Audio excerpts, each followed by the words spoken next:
Mais uma vitória e mais uma classificação. O Santos avançou novamente na Copinha, dessa vez para as oitavas de final, batendo a Água Santa de novo, só que agora o Água é completo, né? Por 4-2 e passando de fase vai enfrentar o Cruzeiro, que passou pela Portuguesa, né? Um confronto de dois times bem bons. O Santos vai ter um jogo bem difícil, já adianto. Não consegui gravar ontem, estava sem luz lá em casa, portanto sem internet. É a mesma coisa sobre o outro vídeo que eu falei que ia ter, né, da questão da contratação do Pedrinho no geral. Mas como tem a apresentação hoje do Gil e do Pedrinho, vou fazer um do Gil separado e um do Pedrinho separado também. Então hoje, sei lá, se entra 3 vídeos ou outro amanhã de manhã, enfim. Então, mais uma vitória do Santos, um time que, se não é tantas vezes brilhante, pelo menos é agressivo quando acelera o jogo, quando pressiona muito bem, tem essa característica. Tem jogadores que conseguem suprir essa necessidade física, né, de marcar lá na frente, de correr bastante. O Santos consegue boas vitórias. Ontem foram gols do... Eu vou tentar colocar os gols do Santos postou no Insta, né? Os gols foram do Enzo, não na ordem, tá? Não lembro a ordem exatamente, mas foram do Enzo, do Miguelito, do Thiago Balieiro e o outro quarto, Gabriel Bom Tempo. Acho que vai nessa ordem mesmo, não sei, mas enfim. Que são, tirando o Balieiro, os outros são os destaques do time nessa copinha, né? São jogadores que... O Enzo talvez nem tanto, mas o Miguelito e o Rian são jogadores que eu acho que já poderiam estar completando o elenco profissional, não para ser titular, para resolver nada, óbvio, mas jogadores que poderiam estar ali no elenco profissional. O Bom Tempo, acho que ainda falta um pouquinho, principalmente físico, para ele. Tem que dar mais um tempinho, ou talvez até de repente ir ambientando ele, mas enfim. Bom, Rian não fez gol ontem. Agora que eu tô falando os nomes, não. Foi Miguelito, Bom Tempo, Enzo e Balieiro. Mas falei do Rian também já, que eu acho que é um dos destaques. Ontem fez uma partida até que não conseguiu tanto finalizar lá na frente, como ele fez nos outros jogos e marcou gols, mas enfim, foi bem também.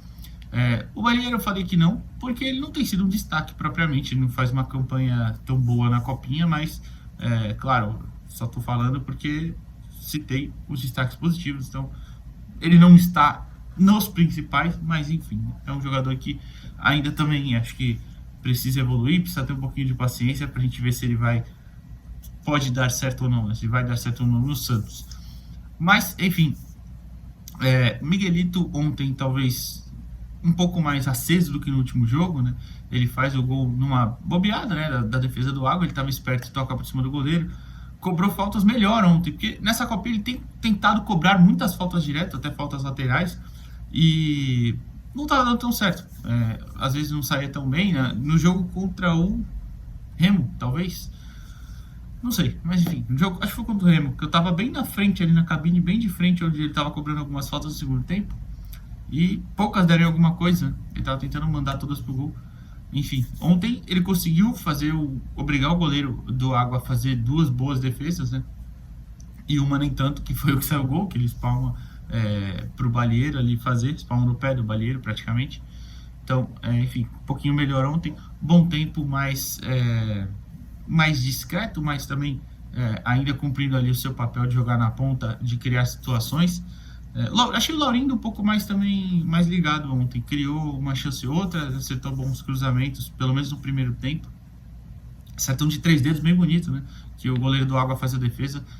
Enfim, e o Enzo, mais um belo gol de cabeça, né? O Enzo, ele é um centroavante um pouco menos, como é que eu posso dizer, né?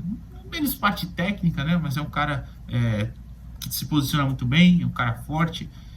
É um menino que tá muito bem, ele não chegou a ter uma fase assim, principalmente em 2022, ano passado também. Ano passado ele se machuca também algumas vezes, né? Mas ele nunca chegou a ter uma fase tão boa, né? Ele tá muito bem, tá fazendo muitos gols e sempre em situações que ele consegue o desmarque muito bem. Claro, repito, o Santos enfrentou times limitados até agora. O Água Santa foi o melhor time que o Santos enfrentou, ontem o Água completo, né? Agora tem um baita desafio contra o Cruzeiro. Vamos ver contra uma defesa melhor, né, o que ele faz. Ele falou até para mim no último jogo que estava apanhando bastante nessa primeira fase e tal, e é verdade. Mas agora ele vai pegar uma defesa melhor montada, uma defesa com mais qualidade técnica, né? Enfim, aquilo, a Copinha, ela é o campeonato de encerramento do ano, né, da base, do Sub-20. É um campeonato que tem times de nível bem inferior, né, mas também é de maior visibilidade. Então, o público geral acaba conhecendo esses jogadores assim. Mas, no restante do ano, teve o Brasileirão, o Paulista Sub-20 já teve, né, esse ano vai ter de novo. Mas você pode acompanhar melhor, né, os jogadores por lá. O Enzo ainda tem anos de sub-20, o próprio Miguel, o Rian, acho que o Bom Tempo ainda tem também. Quem estoura a idade mesmo é o Balão, que se tá discreto assim, pelo menos na parte ofensiva, a saída de bola às vezes tem um pouquinho de falta de passes progressivos da parte dele, mas ele é um cara que sempre consegue controlar bem, protege bem a entrada da área e pelo menos no toque curto ele consegue sair de forma inteligente. Eu acho que isso é uma qualidade dele. Ele ainda precisa melhorar, é claro. Ele tá no último ano do sub-20, não tem como ajudar, acho que no profissional agora. Mas de repente um empréstimo, ou mesmo se ambientando no elenco profissional, no Paulista, eu acho que ele pode dar muito mais jogador do que o Alisson, por exemplo. Então, enfim, para quem tinha a opção do Camacho também, do Rodrigo Fernandes, eu acho que ele. Não agora, né? Mas acho que ele pode ser mais jogador, sim. Enfim, então, o Santos até perde um pouquinho do controle dali da entrada da área quando ele sai, né? Então, enfim. Orlando Ribeiro, acho que ele acerta na estratégia, mas às vezes erra na leitura. E ontem achei que ele chamou demais o Água Santa cedo, né? Tudo bem que tava 4x1 também, né? Mas o Água, aí depois o Água faz os gols logo depois das substituições, se eu não estou enganado. Ele coloca o André Claus, por exemplo, o Diogo Correia, que é um lateral mais defensivo. Ele coloca. O André Claus é um zagueiro que faz volante também. Acho que ele chamou muito o Água para cima. No final, até o Jundir precisou fazer uma outra defesa, sair do gol ali de forma mais esperta. Mas, enfim, nada que atrapalhe também a classificação. Agora a gente ficar de olho que amanhã, quarta-feira, né? Na Arena Barueri, né? 7h30, se eu não estou enganado, o jogo. Longe, né? A Arena Barueri é um pouquinho longe, até para quem tá na Grande São Paulo é mais longe. Bom, na verdade eu não sei, né, se é mais longe do que Diadema, mas daqui de Santos com certeza é mais longe do que Diadema. Algumas regiões de São Paulo também. A Arena Barueri, em teoria, tem um gramado melhor. Eu só vi um jogo lá, nessa copinha, né, que foi o Palmeiras e Oeste. Aquela chuva, né? Então acho que não dava nem para considerar julgar pelo aquele jogo, mas por outros que outras pessoas vi falando, não tá também das mil maravilhas assim como no estava Diadema. O bom da Arena Barueri é que tem mais público, né? Você pode colocar as duas grandes torcidas como são o Santos e Cruzeiro. Aí a questão da PMV a segurança, é claro. Fechou? Depois a gente volta com a apresentação de hoje. Valeu!